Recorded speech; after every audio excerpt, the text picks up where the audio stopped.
సనాతన ధర్మాన్ని పరిరక్షిస్తాను అని తిరుపతిలో వీరతాడులు వేసుకొని తిరిగినటువంటి పవనానంద స్వాముల వారు మీరు మరి ఈ సనాతన ధర్మాన్ని కాపాడాల్సినటువంటి బాధ్యత మీ మీద ఉన్నది. మీరు సనాతన ధర్మాన్ని కాపాడుతారా లేదా సనాతన ధర్మాన్ని మీ ఆలోచన రీతులలో తునాతునకలు చేయడానికి కంకణబద్దులైనారో కూడా తెలియటం లేదు. దీనికి వెంటనే మాట్లాడాల్సినటువంటి అవసరం ఉన్నది కదా. మీరు ఆ గేమ్ చేంజర్లో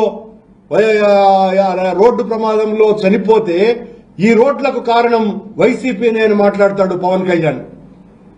పవన్ కళ్యాణ్ గారు ఈ రోజు జరిగినటువంటి ఈ ఘటనకి మీరు సనాతన ధర్మాన్ని కాపాడుతారని మాయమాటలు చెప్పడం మూలంగానే జరిగింది అని మా ఆరోపణ. మీరు ఈ రకమైనటువంటి మాటలు మాట్లాడతారు, ఆచరణలో ఒక్కటి కూడా అమలు చేయరు. అసలు చంద్రబాబు నాయుడు గారే చెప్తూ అంటారు, దేవుడితో పెట్టుకుంటే ఆయన అంతు చూస్తాడు అని. స్వామి చంద్రబాబు నాయుడు గారు, మీరు దేవుడితో పెట్టుకున్నారు. దేవుడిని రాజకీయ వనరుగా పావుగా వాడుకొని వెంకటేశ్వర స్వామి పేరు మీద జగన్మోహన్ రెడ్డి గారి మీద మా మీద అభాండాలు మోపి తిరుమలంతా కూడా అపవిత్రమైపోయిందని ప్రచారం చేసి అక్కడితో ఆగకుండా వెంకటేశ్వర స్వామి మహాప్రసాదమైనటువంటి లడ్డూలోనే ఆవు కొవ్వు కలిపినారు అని చేసినటువంటి మీ దుర్మార్గపు ప్రచారానికే భగవంతుడు కళ్ళు తెరిచినాడు. మీ కాలంలో ఈ రకమైనటువంటి అపవాదులు జరుగుతున్నాయి అంటే కారణం మీ మాటలు. భగవంతుణ్ణి మీరు రాజకీయ పావుగా వాడుకుంటున్నటువంటి తీరు. మేం ఛాలెంజ్ చేస్తున్నాం. మళ్ళీ మా 5 ఏండ్ల జగన్మోహన్ రెడ్డి గారి పరిపాలనలో తిరుమల వెంకటేశ్వర స్వామి ఆలయ పవిత్రతని మేము కాపాడినంతగా ఎవ్వరూ కాపాడలేదు. మీరు పత్రికా సమావేశాలు యాడ్నో బయట కూర్చొని మాట్లాడేది కాదు.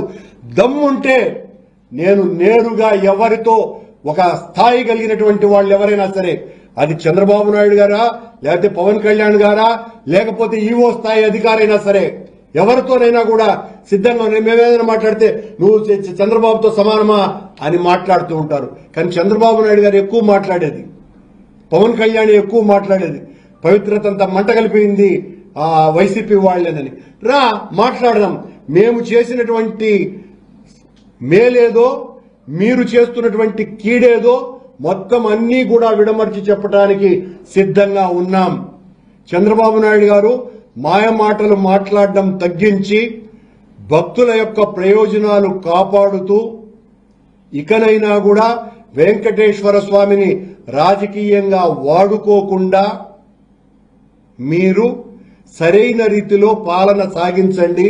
ప్రజలకు ఇచ్చినటువంటి వాగ్దానాలను నెరవేర్చే కార్యక్రమాలు చేయండి స్వామి.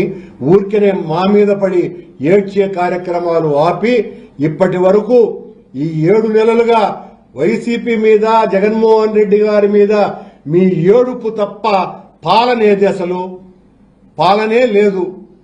పాలనే లేకపోవటము, దానికి తోడు మా మీద కుట్ర కేసులు బనాయించే కార్యక్రమాలలో పోలీసులందరినీ కూడా ఇన్వాల్వ్ చేయడంతో ఇదిగో ఇలాంటి దుర్ఘటనలు జరుగుతున్నాయి. వెంటనే సంబంధిత పోలీసు అధికారులను, కొండ మీద ఉన్నటువంటి అడిషనల్ ఈఓను సస్పెండ్ చేయాలి, ఈఓను బదిలీ చేయాలి. దీనికి సంబంధించినటువంటి ఇతర అధికారులందరి మీద తగిన చర్యలు తీసుకోవాలి. అన్నింటికంటే ముఖ్యంగా చనిపోయినటువంటి కుటుంబాలకు ఒక్కొక్కరికి కనీసం ₹1,00,00,000 ఎక్స్గ్రేషియో ప్రకటించవలసిందిగా వైఎస్ఆర్ కాంగ్రెస్ పార్టీ డిమాండ్ చేస్తున్నది. అలాగే గాయపడిన ప్రతి ఒక్కరికి కూడా కనీసం 20 లక్షల రూపాయలు ఇవ్వవలసినటువంటి అవసరం మేము గట్టిగా డిమాండ్ చేస్తున్నాం. ఇవి కాకుండా ఊరికినే పరామర్శలతో కాలం గడిపేసి 5 లక్షలు ఇస్తాం 10 లక్షలు ఇస్తాం అని అంటే సరిపోదు. మీరు ప్రభుత్వం చేసినటువంటి హత్యలు ఇవి. ఒక మాటలో చెప్పాలంటే బాధ్యతారాహిత్యంగా వ్యవహరించటం మూలంగా ప్రభుత్వం చేసినటువంటి తప్పిదం కారణంగా జరిగినటువంటి ఈ చర్యకు ఒక్కొక్కరికి చనిపోయినటువంటి వాళ్లకు ₹1,00,00,000 ఇవ్వాలని డిమాండ్ చేస్తున్నాం. అలాగే గాయపడినటువంటి వాళ్లకు 20 లక్షల ఎక్స్గ్రేషియో ఇవ్వవలసిందిగా డిమాండ్ చేస్తున్నాం.